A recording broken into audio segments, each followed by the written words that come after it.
it's Michelle Russo from the Dime series. If you guys have been following along on my Instagram, I talk a lot about this tahini that I make that is approved by my meat and potatoes loving fiance, okay? This is very vegan, this is very clean and healthy. I put this sauce on everything. It's my new Frank's Red Hot, like this is the replacement. So I'm gonna show you how I do it.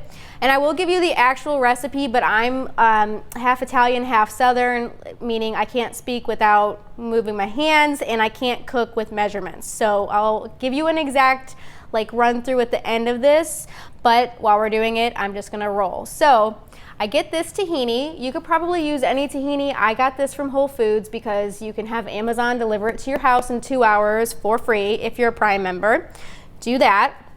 So I take this tahini, and you have to have a blender. If you have a really high-speed blender, good for you. That's great. That's what you want. If not, and you're a bride, register for one. So I'm gonna throw in, I don't know, maybe a tablespoon of tahini, maybe a little more if I do so feel like it. Why not? Try not to make a terrible mess. Okay. Voila. So you can see that there. Some olive oil. This is from Trader Joe's. Really, you should use a better olive oil if you have it. This is just what I have for today. So I dunk in like a tablespoon, 2 tablespoons of olive oil. That's kind of more your base. And then cilantro. I used to hate cilantro, absolutely hated it. If you follow the medical medium, cilantro is so good for you. Helps you flush out toxins, heavy metals, all the good stuff. Google it. You need cilantro in your life. So I don't know, I would say this is probably 2 tablespoons of cilantro. I throw that in. If you have a really good blender, you really don't have to do a lot of prep work. If you don't have a good blender, then chop it up a little bit. This is parsley, and I like the taste of the parsley. It does have a taste. Let's say we're doing the same, about a heavy 2 tablespoons of the parsley thrown in. Okay, if you have minced garlic or even better, fresh garlic, you definitely want to use that. I forgot it today. So we improvise. We've got some powdered garlic I'll throw in. Juice of a lemon. I would say we might use half this lemon. We'll see. This is kind of gross. Don't have any seeds come out. Okay.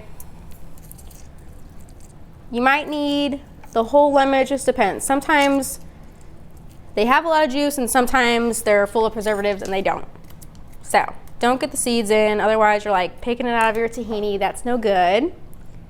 Okay, so lemon juice. And I even one time put this on top of pasta just to see, and it was still good. Wasn't the best thing I've had, but still good. Sea salt, because any other kind of salt sucks. Let's say half teaspoon. Do it to taste. Everybody's taste is different. I forgot the fresh garlic. That would have been better, but all I have is garlic powder, so we're gonna garlic the crap out of it because Italian, that's why. So, okay. Lid goes on. This is the first time I'm using this blender, so this could be fun. Right? You know what? Forgot the water. That'll help. Otherwise, it's not, it kind of if you're making a pasta sauce, it'd be better this way, but if you're using it for tahini sauce, throw in some water. Okay. Got it. I'm learning on this blender. I have a different one at home. Sometimes it gets too watery.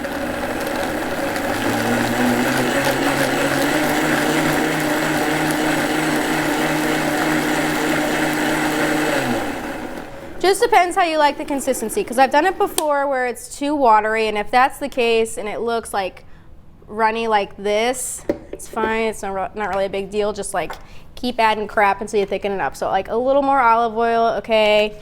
And then more cilantro, maybe go for some of the root instead of the leaves just to kind of thicken it up. So go towards the end and a little bit more of the regular stuff. And throw in some more parsley. And of course, if you're adding more crab, then you have to add more seasoning.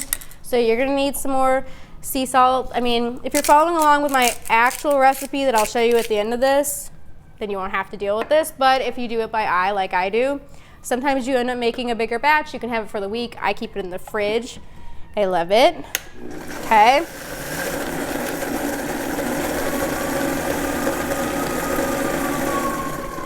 There you go. It's St. Louis. That's a siren. We're really familiar with that around here. Sorry if the mayor is watching. I love it here. You have a great time. Okay. There you go. Okay. Tahini sauce goes on top of your tacos, your compliant tacos. It is delicious. I'll probably still add like a little bit more of this just to thicken it up. Just don't add as much water as I did, but the recipe you will love. You can keep it in your fridge, like I said, for the week, and it is approved by my meat and potatoes loving fiance, so I know it's good. So you guys follow along on Instagram at The Dime Series, or check out my website, thedimeseries.com. I'm challenging local chefs in the area to create compliant meals and create things like this that you guys can make at home. So it will be a fun process to watch, and I hope you stay tuned.